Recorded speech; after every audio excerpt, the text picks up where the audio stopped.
Are not necessary pleasures those of which we cannot get rid, and of which the satisfaction is a benefit to us? And they are rightly called so because we are framed by nature to desire both what is beneficial and what is necessary, and cannot help it. True. We are not wrong, therefore, in calling them necessary. We are not. And the desires of which a man may get rid, if he takes pains from his youth upwards, of which the presence, moreover, does no good, and in some cases the reverse of good, shall we not be right in saying that all these are unnecessary? Yes, certainly. Suppose we select an example of either kind, in order that we may have a general notion of them. Very good. Will not the desire of eating, that is, of simple food and condiments, in so far as they are required for health and strength, be of the necessary class? That is what I should suppose. The pleasure of eating is necessary in two ways. It does us good, and it is essential to the continuance of life. Yes, but the condiments are only necessary in so far as they are good for health. Certainly. And the desire which goes beyond this, of more delicate food or other luxuries, which might generally be got rid of, if controlled and trained in youth, and is hurtful to the body and hurtful to the soul in the pursuit of wisdom and virtue, may be rightly called unnecessary. Very true. May we not say that these desires spend, and that the others make money because they conduce to production? Certainly. And of the pleasures of love and all other pleasures the same holds good? True. And the drone of whom we spoke was he who was surfeited in pleasures and desires of this sort, and was the slave of the unnecessary desires, whereas he who was subject to the necessary only was miserly and oligarchical. Very true. Again, let us see how the democratical man grows out of the oligarchical. The following, as I suspect, is commonly the process. What is the process? When a young man who has been brought up as we were just now describing in a vulgar and miserly way has tasted drone's honey, and has come to associate with fierce and crafty natures who are able to provide for him all sorts of refinements and varieties of pleasure, then, as you may imagine, the change will begin of the oligarchical principle within him into the democratical. Inevitably. And as in the city like was helping like, and the change was effected by an alliance from without assisting one division of the citizens, so too the young man is changed by a class of desires coming from without to assist the desires within him, that which is akin and alike again helping that which is akin and alike. Certainly. And if there be any ally which aids the oligarchical principle within him, whether the influence of a father or of kindred, advising or rebuking him, then there arises in his soul a faction and an opposite faction, and he goes to war with himself. It must be so. And there are times when the democratical principle gives way to the oligarchical, and some of his desires die, and others are banished. A spirit of reverence enters into the man's soul, and order is restored. Yes, he said, that sometimes happens. And then again, after the old desires have been driven out, fresh ones spring up, which are akin to them, and because he, their father, does not know how to educate them, wax fierce and numerous. Yes, he said, that is apt to be the way. They draw him to his old associates, and, holding secret intercourse with them, breed and multiply in him. Very true. At length they seize upon the citadel of the young man's soul, which they perceive to be void of all accomplishments and fair pursuits and true words, which make their abode in the minds of men who are dear to the gods, and are their best guardians and sentinels. None better. False and boastful conceits and phrases mount upwards and take their place. They are certain to do so. And so the young man returns into the country of the lotus-eaters, and takes up his dwelling there in the face of all men. And if any help be sent by his friends to the oligarchical part of him, the aforesaid vain conceits shut the gate of the king's fastness, and they will neither allow the embassy itself to enter, nor if private advisers offer the fatherly counsel of the aged, will they listen to them or receive them. There is a battle, and they gain the day, and then modesty, which they call silliness, is ignominiously thrust into exile by them, and temperance, which they nickname unmanliness, is trampled in the mire and cast forth. They persuade men that moderation and orderly expenditure are vulgarity and meanness, and so, by the help of the rabble of evil appetites, they drive them beyond the border. Yes, with a will.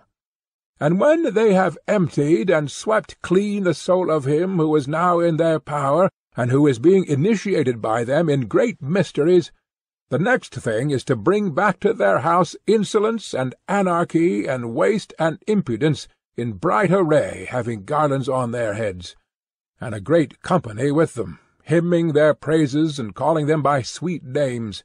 Insolence they term breeding, and anarchy liberty, and waste magnificence, and impudence courage. And so the young man passes out of his original nature, which was trained in the school of necessity, into the freedom and libertinism of useless and unnecessary pleasures. Yes, he said, the change in him is visible enough. After this, he lives on, spending his money and labour and time on unnecessary pleasures quite as much as on necessary ones. But if he be fortunate, and is not too much disordered in his wits, when years have elapsed, and the heyday of passion is over supposing that, he then readmits into the city some part of the exiled virtues, and does not wholly give himself up to their successors.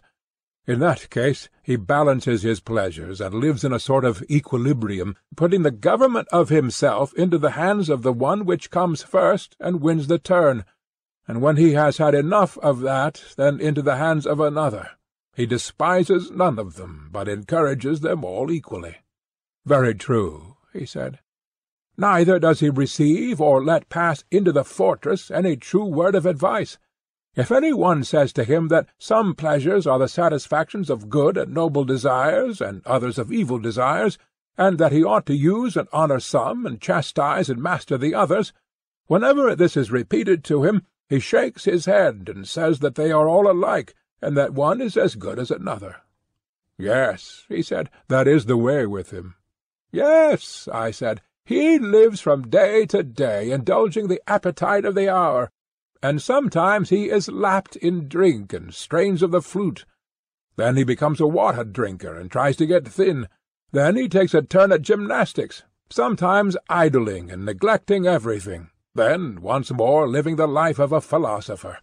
Often he is busy with politics, and starts to his feet, and says and does whatever comes into his head. And if he is emulous of any one who is a warrior, off he is in that direction, or of men of business, once more in that. His life has neither law nor order, and this distracted existence he terms joy and bliss and freedom, and so he goes on. Yes, he replied, he is all liberty and equality.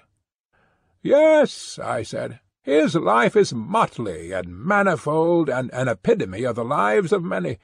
He answers to the state which we described as fair and spangled, and many a man and many a woman will take him for their pattern, and many a constitution and many an example of manners is contained in him.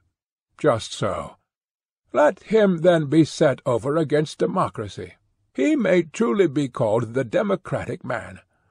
Let that be his place, he said. Last of all comes the most beautiful of all, man and state alike, tyranny and the tyrant. These we have now to consider. Quite true, he said. Say then, my friend, in what manner does tyranny arise? That it has a democratic origin is evident. Clearly. And does not tyranny spring from democracy in the same manner as democracy from oligarchy, I mean, after a sort? How? The good which oligarchy proposed to itself, and the means by which it was maintained, was excess of wealth. Am I not right? Yes. And the insatiable desire of wealth, and the neglect of all other things for the sake of money-getting, was also the ruin of oligarchy. True. And democracy has her own good, of which the insatiable desire brings her to disillusion? What good? Freedom, I replied, which, as they tell you in a democracy, is the glory of the state, and that therefore in a democracy alone will the free man of nature deign to dwell. Yes, the saying is in everybody's mouth. I was going to observe that the insatiable desire of this and the neglect of other things introduces the change in democracy which occasions a demand for tyranny. How so? When a democracy which is thirsting for freedom has evil cup-bearers presiding over the feast, and has drunk too deeply of the strong wine of freedom, then, unless her rulers are very amenable and give a plentiful draught, she calls them to account and punishes them, and says that they are cursed oligarchs. Yes, he replied, a very common occurrence. Yes, I said, and loyal citizens are insultingly termed by her slaves who hug their chains and men of naught. She would have subjects who are like rulers, and rulers are like subjects. These are men after her own heart, whom she praises and honours, both in private and public. Now, in such a state, can liberty have any limit? Certainly not. By degrees, the anarchy finds a way into private houses, and ends by getting among the animals and infecting them. How do you mean?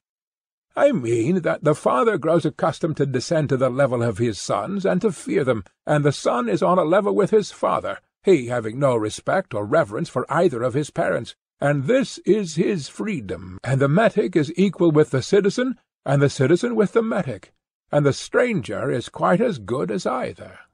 Yes, he said, that is the way. And these are not the only evils, I said. There are several lesser ones. In such a state of society the master fears and flatters his scholars, and the scholars despise their masters and tutors. Young and old are all alike, and the young man is on a level with the old, and is ready to compete with him in word or deed. And old men condescend to the young, and are full of pleasantry and gaiety. They are loath to be thought morose and authoritative, and therefore they adopt the manners of the young. Quite true, he said. The last extreme of popular liberty is when the slave bought with money, whether male or female, is just as free as his or her purchaser. Nor must I forget to tell of the liberty and equality of the two sexes in relation to each other. Why not, as Aeschylus says, utter the word which rises to our lips? That is what I am doing, I replied, and I must add that no one who does not know would believe how much greater is the liberty which the animals who are under the dominion of man have in a democracy than in any other state. For truly the she-dogs, as the proverb says, are as good as the she-mistresses, and the horses and asses have a way of marching along with all the rights and dignities of free men, and they will run at anybody who comes in their way if he does not leave the road clear for them, and all things are just ready to burst with liberty. When I take a country walk, he said, I often experience what you describe. You and I have dreamed the same thing. And above all, I said, and as the result of all, see how sensitive the citizens become. They chafe impatiently at the least touch of authority, and at length, as you know, they cease to care even for the laws, written or unwritten. They will have no one over them. Yes, he said, I know it too well.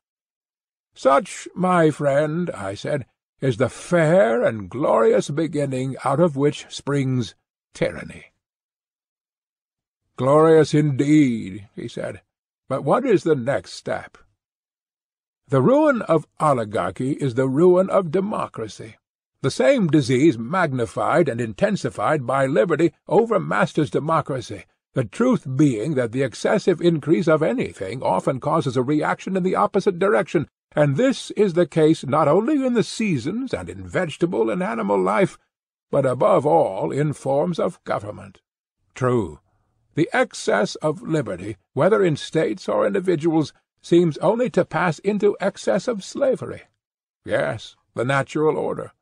And so, tyranny naturally arises out of democracy, and the most aggravated form of tyranny and slavery out of the most extreme form of liberty, as we might expect.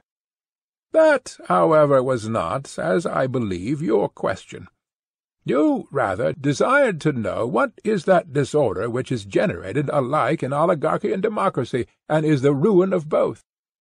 Just so, he replied. Well, I said, I meant to refer to the class of the idle spendthrifts, of whom the more courageous are the leaders, and the more timid the followers, the same whom we were comparing to drones, some stingless, and others having stings. A very just comparison.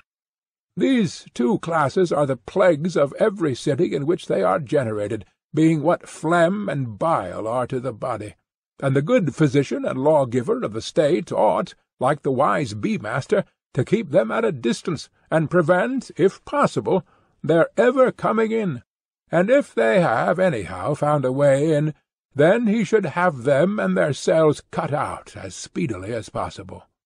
Yes, by all means, he said.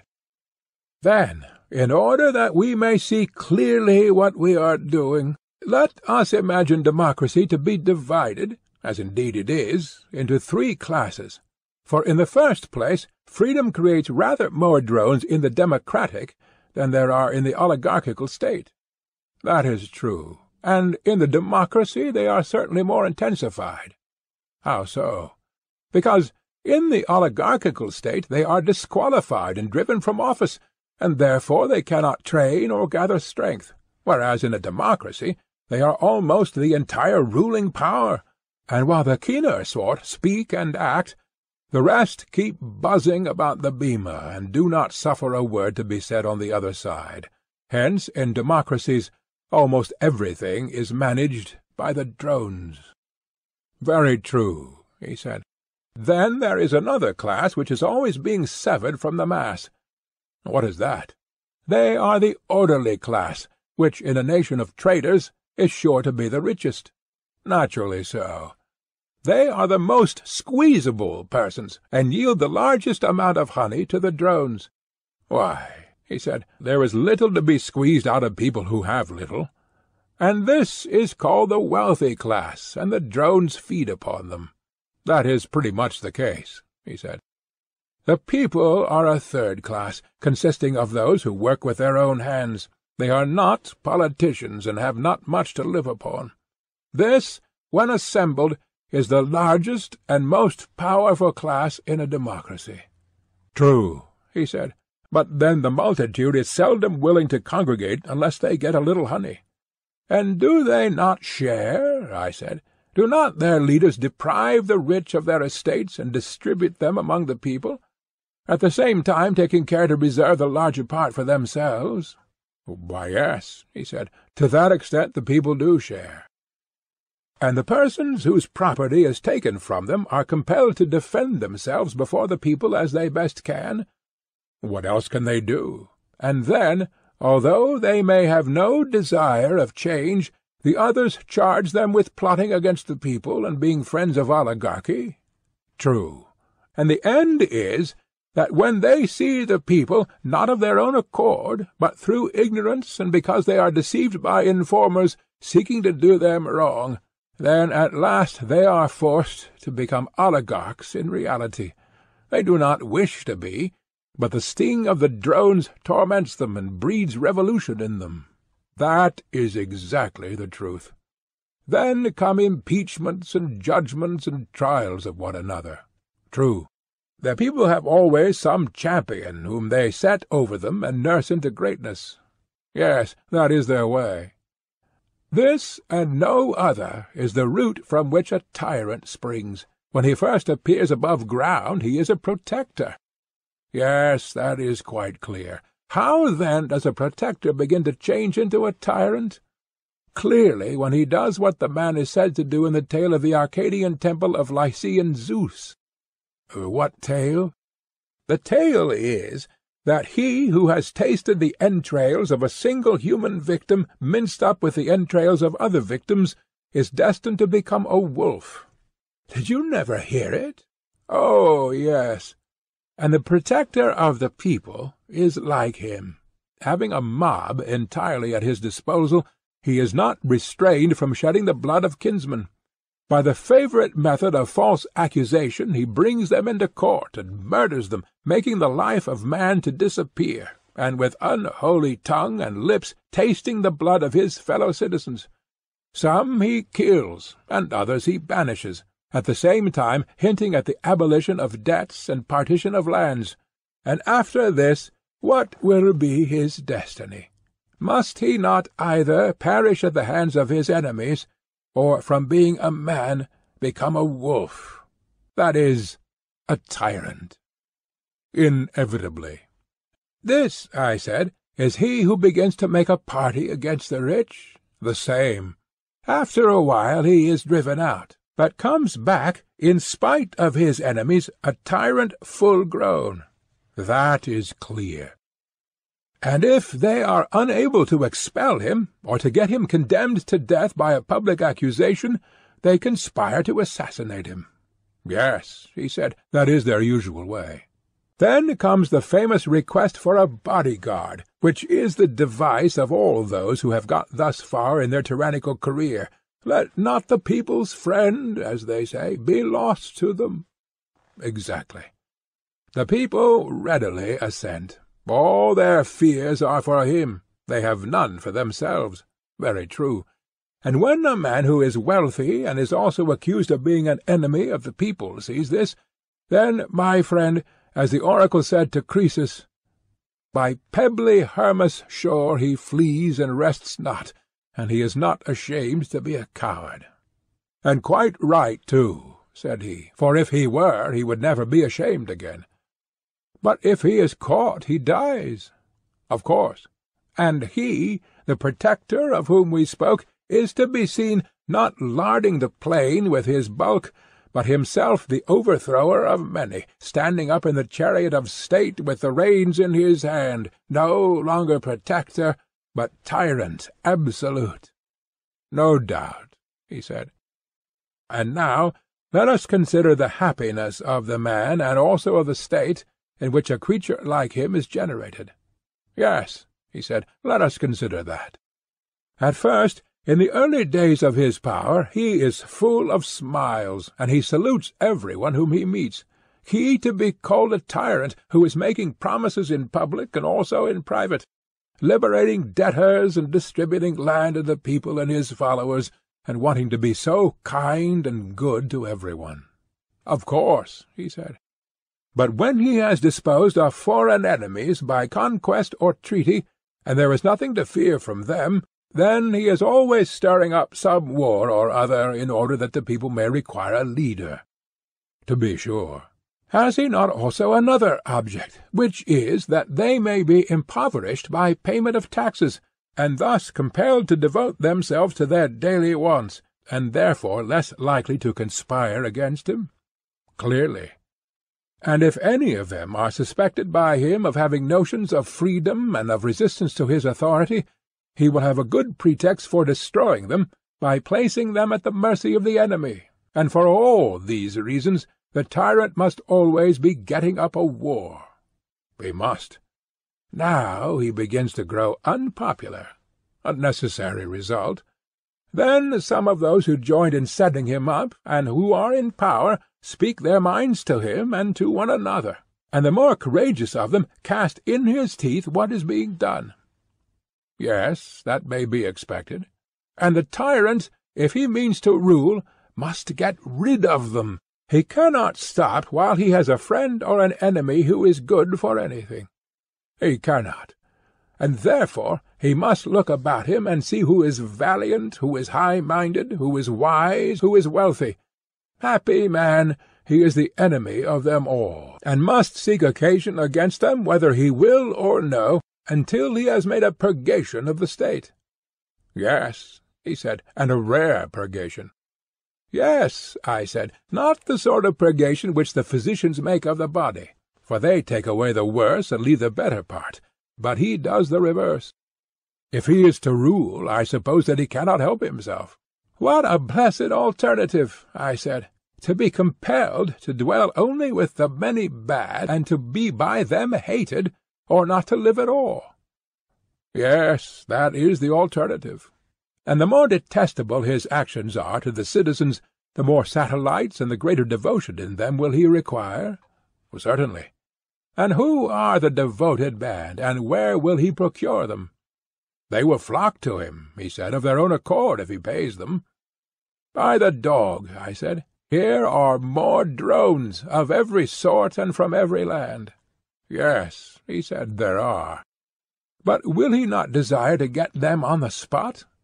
How do you mean? He will rob the citizens of their slaves. He will then set them free, and enroll them in his bodyguard. To be sure, he said, and he will be able to trust them best of all. What a blessed creature, I said, must this tyrant be! He has put to death the others, and has these for his trusted friends. Yes, he said, they are quite of his sort. Yes, I said, and these are the new citizens whom he has called into existence, who admire him and are his companions, while the good hate and avoid him. Of course. Verily, then, tragedy is a wise thing, and Euripides a great tragedian. Why so? Why, because he is the author of the pregnant saying, Tyrants are wise by living with the wise. And he clearly meant to say that they are the wise whom the tyrant makes his companions. Yes, he said, and he also praises tyranny as godlike, and many other things of the same kind are said by him and by the other poets. And therefore, I said, the tragic poets, being wise men, will forgive us and any others who live after our manner, if we do not receive them into our state, because they are the eulogists of tyranny. Yes, he said, those who have the wit will doubtless forgive us. But they will continue to go to the other cities, and attract mobs, and hire voices fair and loud and persuasive, and draw the cities over to tyrannies and democracies. Very true. Moreover, they are paid for this, and receive honour, the greatest honour as might be expected from tyrants, and the next greatest from democracies. But the higher they ascend our constitutional hill, the more their reputation fails, and seems unable, from shortness of breath, to proceed further. True. But we are wandering from the subject. Let us therefore return, and enquire how the tyrant will maintain that fair and numerous and various and ever-changing army of his. If, he said, there are sacred treasures in the city, he will confiscate and spend them, and, in so far as the fortunes of attainted persons may suffice, he will be able to diminish the taxes which he would otherwise have to impose upon the people. And when these fail, why, clearly, he said, then he and his boon companions, whether male or female, will be maintained out of his father's estate. You mean to say that the people, from whom he has derived his being, will maintain him and his companions? Yes, he said. They cannot help themselves. But what if the people fly into a passion, and aver that a grown-up son ought not to be supported by his father, but that the father should be supported by the son? The father did not bring him into being, or settle him in life, in order that when his son became a man he should himself be the servant of his own servants, and should support him and his rabble of slaves and companions, but that his son should protect him, and by his help he might be emancipated from the government of the rich and aristocratic, as they are termed, and so he bids him and his companions depart, just as any other father might drive out of the house a riotous son and his undesirable associates. By heaven, he said, then the parent will discover what a monster he has been fostering in his bosom, and when he wants to drive him out, he will find that he is weak and his son strong. Why, you do not mean to say that the tyrant will use violence? What, beat his father if he opposes him? Yes, he will, having first disarmed him. Then he is a parricide, and a cruel guardian of an aged parent. And this is real tyranny, about which there can be no longer a mistake. As the saying is, the people who would escape the smoke which is the slavery of free men has fallen into the fire which is the tyranny of slaves. Thus liberty, getting out of all order and reason, passes into the harshest and bitterest form of slavery. True, he said. "Very well. And may we not rightly say that we have sufficiently discussed the nature of tyranny, and the manner of the transition from democracy to tyranny?" "Yes, quite enough," he said.